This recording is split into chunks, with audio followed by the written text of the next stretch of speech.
I started losing my sight at the age of 8 years of age. And it's macular degeneration, and the type is Stargardt's.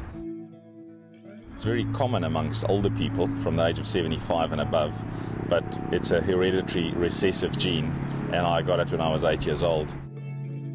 So I started losing my sight, and my dad was a great golfer, and at the age of 12 he said, "Come on, let me teach you some golf." From picking up a club within 18 months, I was a 6 handicapper. My dad gave me, the very good basics, so he taught me very well. So I was very lucky in that aspect, and then just started playing golf from there, just with my father, and my sister is also visually impaired, but I went to a normally sighted school, so I never mixed with other visually impaired or any disabled people. Grew up on a farm, went to boarding school, so I always thought I was one of the only people in the world. I adapted to the normally able-bodied sighted world. So I think therein was a great favour done to me. A South African by birth, Pieta's eyesight worsened as he got older and his golf was left behind, as was his career as a surveyor. He retrained as a physiotherapist and by chance was reintroduced to the game. While I was in Cape Town, I got introduced totally by accident through friends to a disabled mate. We became mates, and he said, "Oh, I'm starting to play golf," and I said to him, "Oh, I know a little bit about golf. I'll go down to the driving range with you, and I can help you if you want. I mean, I'm not a pro or anything, but I can give you some pointers." And obviously, being a physio, he had one arm, so he played one-handed golf. And I went down, and lo and behold, I met the SADGA, the South African Disabled Golf Association, and I got speaking to the now CEO Eugene Forster, and started chatting, and he said, "Oh, come on, you was playing." I said, no, I'm not interested. And to cut a long story short, I started blind golf in South Africa. Pieta started to classify the blind and disabled golfers in South Africa. He soon became aware of how prevalent blind and disabled golf was around the rest of the world. Through that, I was fortunate enough to be invited for my first international tournament in 2003. I was invited to the World Invitational, the Blind World Invitational, held in Westerwood in Scotland.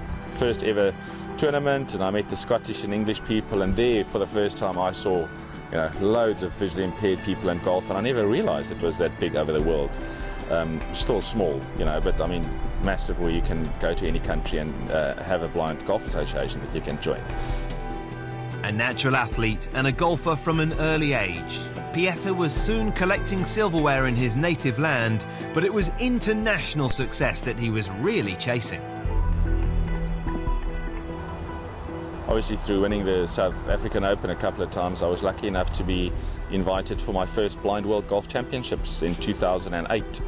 And I was still living in South Africa. I moved to England in 2009 in May. And I went from South Africa, and that was held in Northern Ireland, Beaver Park. So it was a tandem event. We went to play the British Open at Mazarine Park, first British Open ever, and I was lucky enough to win at the lowest gross on my B2 sight category.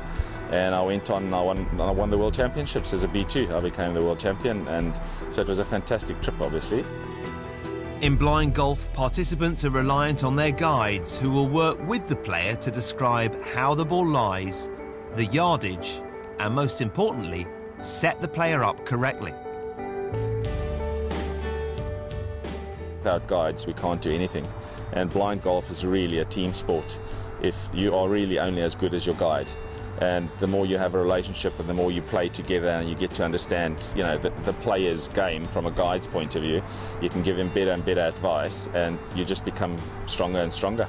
Are very privileged. Without the guides, nothing would happen. We are totally solely dependent on our guides, and for them to give up their time and come and help us is just such a, I think it's awesome. Without them, nothing like this would happen. Blind and disabled sports are on the rise and becoming a real passion for those participating. There's the opportunity to travel around the world to compete, and great friendships are forged too. It's really a passion, the blind golfers. We do it for the love of the game. We spend a lot of money, but it's really, it's about the camaraderie and meeting the chaps, and it's nice, like a British Open, any Open, there's guys all over the world that arrive, and you become friends and you get to know each other eventually, and chatting and how are they doing in life, and you can give each other advice. And for lots of these guys, I think it's actually what they live for. It's the only thing they do. It gets people out the house. So, you know, psychosocially, I suppose it's fantastic, because as you know, knowing disabled people, you know, especially after an accident, whether you lose your eyesight or an arm or a leg or you're in a chair or something, it can become quite depressive very quickly, and it affects your immediate family around you, you know, husband or wife or children or family or friends, and because yeah, it's tough to make a long story short, and this is a good outlet for most guys.